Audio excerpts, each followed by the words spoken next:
कौन कहता है कि आसमान में छेद नहीं हो सकता? ज़रा तबीयत से एक पत्थर तो उछालो यारो। हमारे देश के कई लोगों ने कवि दुष्यंत की इन लाइनों को साकार किया है। इन लाइनों को राजस्थान के पई गांव के शंकरलाल भील ने भी साकार कर दिखाया है। पई उदयपुर जिले की गिरवा तहसील का एक गांव है। शंकरलाल पिछले 5 सालों से परंपरागत तरीके से जैविक खेती कर रहे हैं। इन्होंने खेती को अपना मुख्य कर्म बना लिया है और अब कर्म से ऐसा लगाव हुआ है कि घर भी खेत पर ही बना लिया है। इनके पास तकरीबन 6 बीघा ज़मीन है, जिसमें से आधी से अधिक बंजर थी। शंकरलाल ने पहाड़ी पर स्थित ज़मीन को खोद खोद कर उसे उपजाऊ बना दिया है। 2-2.5 बीघा ज़मीन अभी भी बंजर है।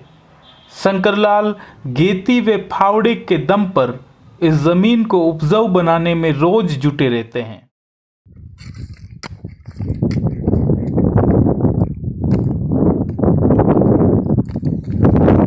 कितना टाइम लग जाएगा आपको ये करने में? कितने सालों में कर दोगे इसको ठीक? 1 साल। 13 फरवरी 2017 को मैं शंकरलाल भील से मिलने उसके खेत पर पहुंचा। बड़ा अद्भुत ही मंजर था। शंकरलाल भील बंजर भूमि को उपजाऊ बनाकर उसमें फूलों व पपीता की खेती कर रहे थे। उन्होंने 1 बीघा जमीन में हजारी फूल बोए थे और अब उनके फूल उदयपुर शहर में बिकने जा रहे थे। उन्होंने बताया कि हर दूसरे दिन 400-500 रुपए के फूल बिक जाते हैं। शंकरलाल ने अपने घर में कई प्रकार के अनाज भी बो रखे थे। इनके खेत में सब्जियों की लंबी श्रृंखला थी। आलू, टमाटर, प्याज, मिर्च, लहसुन, धनिया, लौकी, बैंगन, मेथी, तुरई, पालक, गोभी, भिंडी, चने, न जाने ऐसे कितने ही पौधे इनके खेत में लगे हुए थे। सौंफ, गन्ने, केले, पपीता जैसे फल भी इनके खेत में उपलब्ध थे। 2 साल ले गया इसको। केला लगाया तो एक 2 पेड़ था। केला लगने हो गया, अगले साल भी लगा। इस साल 4 गोड, ये 5 भी फुटन होगी। ये केला लगना शुरू हो गया। खाए आपने केले खाए? खा लिया, वो बढ़िया केला है। हाँ, बढ़िया केला है, खा लिया इसको। एक खेत के कोने में नर्सरी भी लगा दी थी। शंकरलाल अपने खेत को उपजाऊ बनाने के लिए वर्मी कंपोस्ट का उपयोग करते हैं। वर्मी कंपोस्ट यानी जैविक खाद। जैविक खाद भी वे खुद ही तैयार करते हैं। इन्होंने 2 गायें, 2 बैल व 1 भैंस तथा 2-4 बकरियां पाल रखी है। इन पशुओं के गोबर को एकत्र कर उनमें केचुए छोड़कर जैविक खाद बनाते हैं। इन्होंने बताया कि सदियों से अपने खेतों में रासायनिक खादों का उपयोग नहीं किया है और तो और गांव के कई लोगों को वर्मी कंपोस्ट बनाना भी सिखा दिया है। लोग 10 रुपए किलो की दर पर जैविक खाद खरीद कर ले जाते हैं और कई लोग केचुए भी खरीदते हैं। केचुए 150 रुपए किलो की दर पर बेचते हैं। वे बताते हैं कि केचुओं की संख्या निरंतर बढ़ती रहती है। अगर उन्हें नहीं बेचा जाए तो उन्हें पालने की आफत आ जाती है। निकालेंगे इसको, ठंडा है, जो वापस जाएगा बेड में। खाद बन गया जो निकाल लेगा और अड़ाई फांस घटा नाप देगा। तो इसमें वो डाल दिया आपने केचुए? केचुआ वाला जो अलग है। अच्छा। अभी ये केचुए के लायक नहीं हुआ ये वाला? हाँ, केचुआ लायक नहीं हुआ है, तो कच्चा है और गर्म है तो केचुआ मर जाएगा। देख लो, ये जानवर सब ये केचुआ खा रहा है। अच्छा, ये केचुआ ये केचुआ है। अब ये केचुआ नीचे जाता जाएगा और खाद ऊपर आता हाथ जाएगा। ऊपर आ जाता रहेगा। ठीक है, जो खुराक मट जाएगा और केचुआ ठट निकल जाएगा, साफ खुराक मटेगा, केचुआ वापस ऊपर आएगा। शंकरलाल अपनी फसलों में रासायनिक दवाओं का इस्तेमाल नहीं करते हैं। फसलों को रोगों से बचाने के लिए वे जैविक उपचार करते हैं। फसलों पर जीवामृत का छिड़काव करते हैं। देसी गुड़, दही, गोबर, गौमूत्र, बेसन का घोल बनाकर जीवामृत तैयार किया जाता है। पौधों पर जीवामृत का छिड़काव कर देने से उनमें रोग नहीं लगते। साथ ही जीवामृत से पौधों को पोषण भी मिल जाता है। वे बताते हैं कि जीवामृत कीटाणुओं को नष्ट कर देता है और मित्र कीटों को पोषण देता है, जो पौधों के लिए अमृत के समान होते हैं। 15 लीटर थे गौमूत्र, और गौमूत्र इकट्ठा करके और 20 लीटर के केन में डाल के और इकट्ठा करके और 2 किलो लेमड़ा की पत्ती, 1 किलो आकड़ा की पत्ती, आधो किलो कजड़ी, आधो किलो कजड़ो, आधो किलो धतूरो, शिव जी पे सड़ता है वो धतूरो, ये मिला के और सब आगे 20 दाड़ा तक ये गौमूत्र में हड़ेगा। 20 दाड़ा तक हड़े, 20 दाड़ा बाद में और कचरा पट्टी अलग ले लो, रोड़ी में तो डाल दो और इसको बोतल भर के रख लो।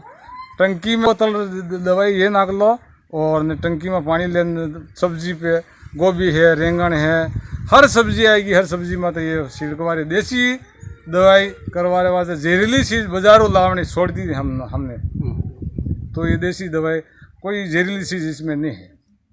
शंकरलाल ने जैव चक्र को समझ लिया है, वे इस चक्र का खेती में उपयोग कर रहे हैं। शंकरलाल ने अपने खेत के एक भाग में चने की फसल बो रखी थी। चने के पौधों में कीड़े होते हैं जो फल को खा जाते हैं। ज्यादातर कीड़े हरे रंग के होते हैं जो इंसानों को कम दिखाई देते हैं। इन कीड़ों से फसल को बचाने के लिए शंकरलाल रासायनिक दवा का इस्तेमाल नहीं करते हैं। कीट प्रबंधन के लिए उन्होंने खेत के बीच में चिड़ियाओं के बैठने के लिए स्टैंड बना दिया है और मेड़ पर एक बर्तन में पीने का पानी भर दिया। चिड़ियाएं खेत में आती है, कीड़ों को अपना ग्रास बनाती और थक जाती तो मेड़ पर रखा पानी पीकर स्टैंड पर बैठ जाती। जैव चक्र को बनाए रखने का इससे बेहतरीन उदाहरण और क्या हो सकता है। ये देसी औलाद है ना, इसमें सीढ़ी बैठवाई है, सीढ़ी बैठवाई है, लकड़ी लगाई है। अच्छा, ताकि चिड़िया इस पे बैठ सीढ़ी सके। इसके बैठती है और ऐसे उड़ेगा जो लट साले ना सना माते तो आप तो कम देखा है। और सीढ़ी ने ज्यादा आँख तेज हुए तो सीढ़ी जटे लट फरेगा, जटे सफाई करते रहेगा और बैठेगा, सफाई करते रहेगा फांसी बैठेगा, बैठवा रहा शुरू सीढ़ी कर रखा। इस पे आप कोई भी दवा का छिड़काव नहीं करते हो? छिड़काव की जरूरत नहीं है, बस सफाई करते रहे सीढ़ियाँ। पारंपरिक खेती के लिए आवश्यक तमाम संसाधन उसके पास उपलब्ध है। उसका कहना है कि इस खेती के लिए विशेष उपकरणों की आवश्यकता नहीं होती है। पारंपरिक परिवार में इस खेती के संसाधन उपलब्ध हो जाते हैं। शंकरलाल कहते हैं कि गांवों के किसानों में समय प्रबंधन का अभाव है। वे बारिश होने के बाद खेतों की जुताई करते हैं। कौन सी फसल बोई जानी है इसका निर्णय भी तब ही लेते हैं। ये गलत है। खेती के लिए समय सारणी व समय प्रबंधन बहुत जरूरी है। शंकरलाल बारिश आने से 3 माह पूर्व बैलों व हल से खेत जोत देते हैं। उसके 1 माह बाद हल चलाकर मिट्टी को पलट देते हैं और बारिश आने के 10-15 दिन पहले एक बार फिर खेत में हल चला देते हैं।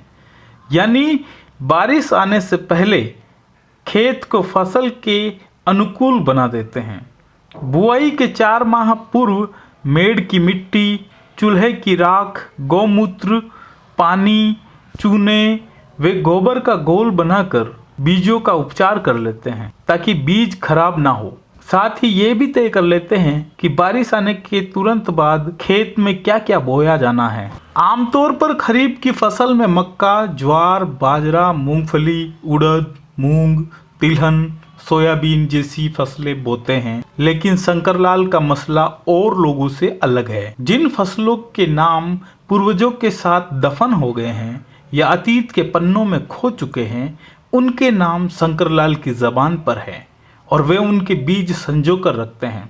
खरीफ की फसल में माल, हमलई, बट्टी, कुरी, कांगनी, राला कांगनी, ज्वार, बाजरा, मक्का, तिल, उड़द, मूंग व कुलथ जैसी कई पारंपरिक फसलों की खेती वो करते हैं। इन्होंने बताया कि माल, हमलई, बट्टी, कुरी, कोदरा ये सभी अनाज है और इनकी रोटी व खिचड़ी बनाई जाती है।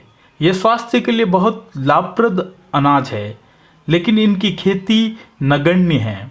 माल 60-70 रुपये किलो बिकता है, वहीं हमलई 50 रुपये और बट्टी 40 रुपये किलो में बिकती है। ये सब पारंपरिक अनाज है जो बंजर भूमि में भी पैदा होते हैं।